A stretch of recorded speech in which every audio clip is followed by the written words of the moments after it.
నమస్కారం. మను కథలకు స్వాగతం. ఈరోజు మనం ఫిబ్రవరి 2025 సంవత్సరంలో ప్రచురింపబడిన ఈనాడు ఆదివారంలో ప్రచురించిన మరక అనే ఒక మంచి కథను విందామండి.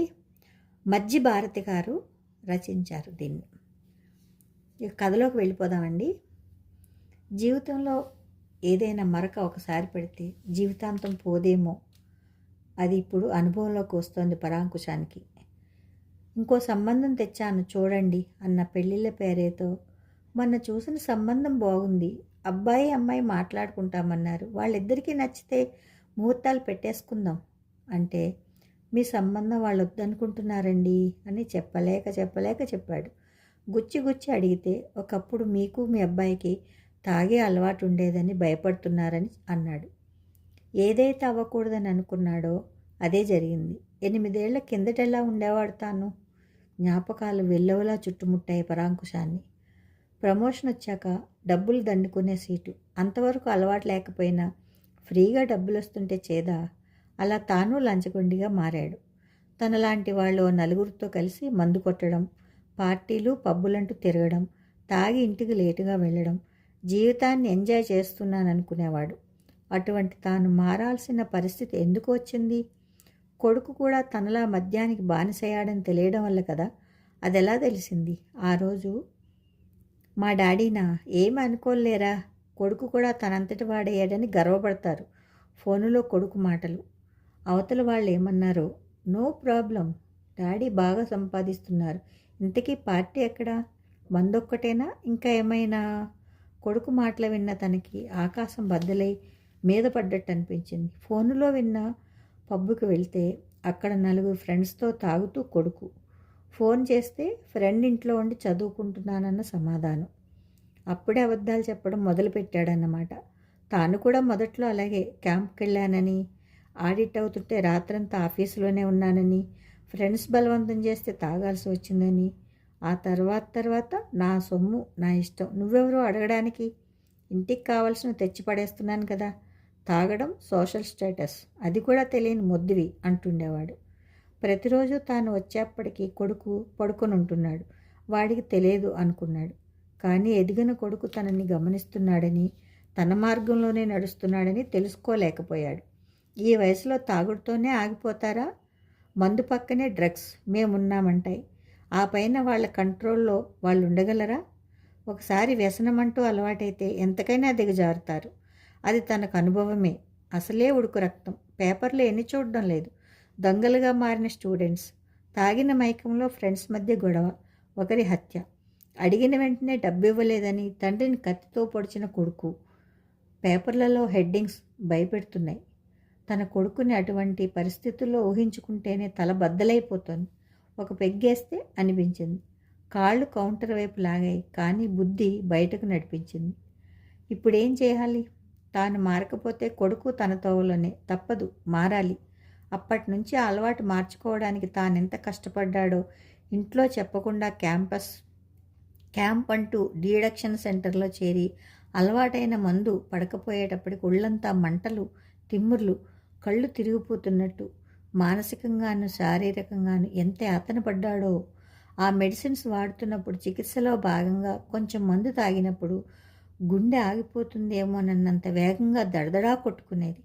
ఆయాసం, ఏదో అయిపోతుందన్న భయం, చికిత్సలోనే చనిపోతానేమోనన్నంత భయం వేసేది. నరకం అనుభవించాడు. ఆఖరికి ఎలాగైతేనే ఆ పాడు అలవాటు నుండి బయటపడ్డాడు.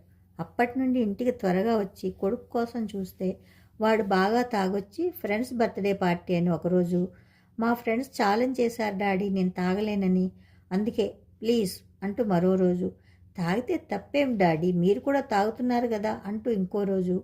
వాడిని చూసి ఎంత బాధపడ్డాడు, వాడిని మార్చడానికి ఎంత కష్టపడ్డాడు. అప్పుడు అర్థమైంది తాను తాగుతున్నప్పుడు తన భార్య సుమతి ఎంత బాధపడిందో. ఎలాగైతేనే 6 నెలల తర్వాత కొడుకు మారాడు. మందు జోలికి పోలేదు. అప్పటి నుండి తమది హ్యాపీ ఫ్యామిలీ. అన్నీ మారిపోయాయి అనుకున్నాడు. కుటుంబం గాడిన పడింది అనుకున్నాడు. కానీ ఇప్పుడు అర్థమవుతోంది, ఒకసారి పడిన మరక అంత సులువుగా పోదని, అది ఇప్పుడు తన కొడుకు భవిష్యత్తుకే ఎసరు పెడుతోందని. ఇప్పుడేం చేయాలి?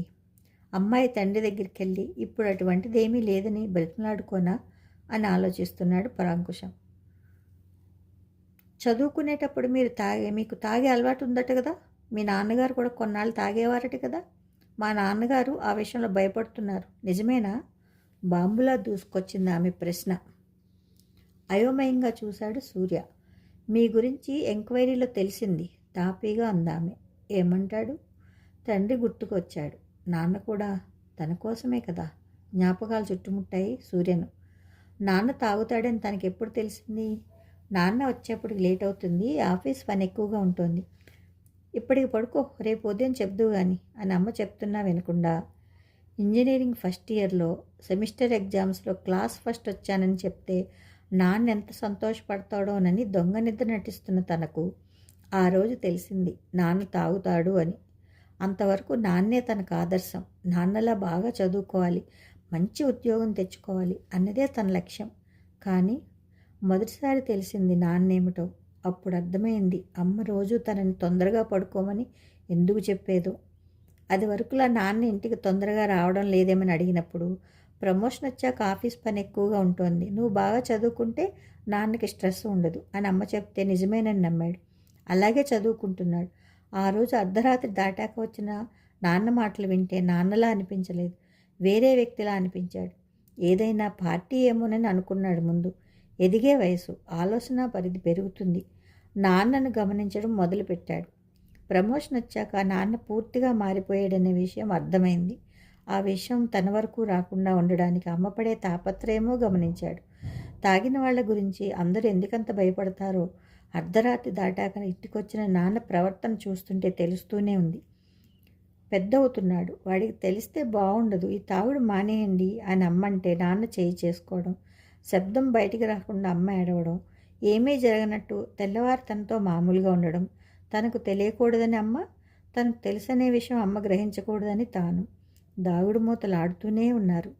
డ్రగ్స్, ఆల్కహాల్ వాడకం కాలేజీ క్యాంపస్లో తగ్గించడానికనిచ్చిన సెన్సిటైజేషన్ ప్రోగ్రాంలో ఒక షార్ట్ ఫిలిం.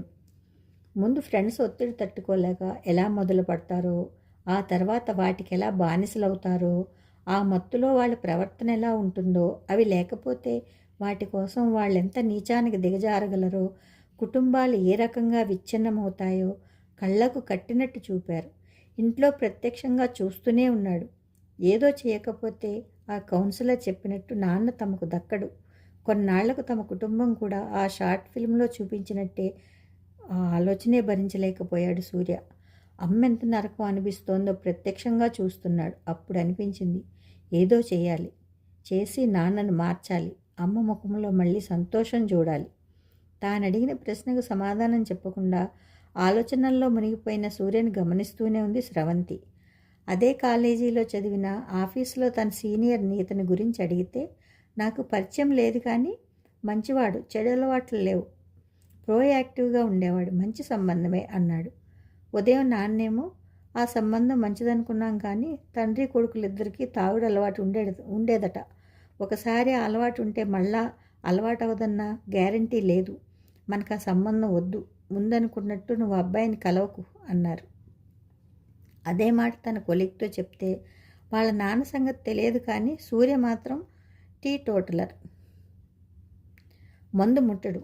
నీకు ఫన్నీ ఇన్సిడెంట్ చెప్పనా? యాన్యువల్ డే సెలబ్రేషన్స్ అయ్యాక ఆర్గనైజర్స్ అందరము మందు పార్టీ చేసుకుని వెళ్తుంటే నైట్ పెట్రోలింగ్ పోలీసులకు దొరికిపోయాం. అందరము బ్రీత్ టెస్ట్లో ఫెయిల్ అయ్యాం. సూర్య దగ్గరికి వెళ్తే మందు కంపు కొట్టేది కానీ బ్రీత్ టెస్ట్లో నెగిటివ్ వచ్చేవాడు. పోలీసులు పిచ్చెక్కిపోయారు. ఎన్నిసార్లు బ్రీత్ టెస్ట్ చేశారో వాడికి.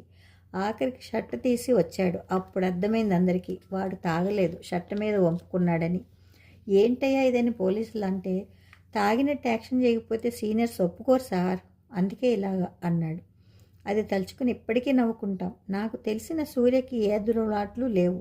మీ నాన్నకి రాంగ్ ఇన్ఫర్మేషన్ వచ్చి ఉంటుంది అనేశాడు. ఇతన్ని చూస్తుంటే తన కొలీగ్ చెప్పిన మాటలు నిజమేననిపిస్తోంది. కానీ ఇతనేమిటి ఏమీ మాట్లాడు. సరే ఒక రాయి విసిరి చూద్దామని, నాకు తాగేవాళ్ళంటే చాలా అసహ్యం అంది. నేను అటువంటి వాడిని కాను అంటాడేమోనని చూస్తే అతనేమీ సమాధానం చెప్పలేదు.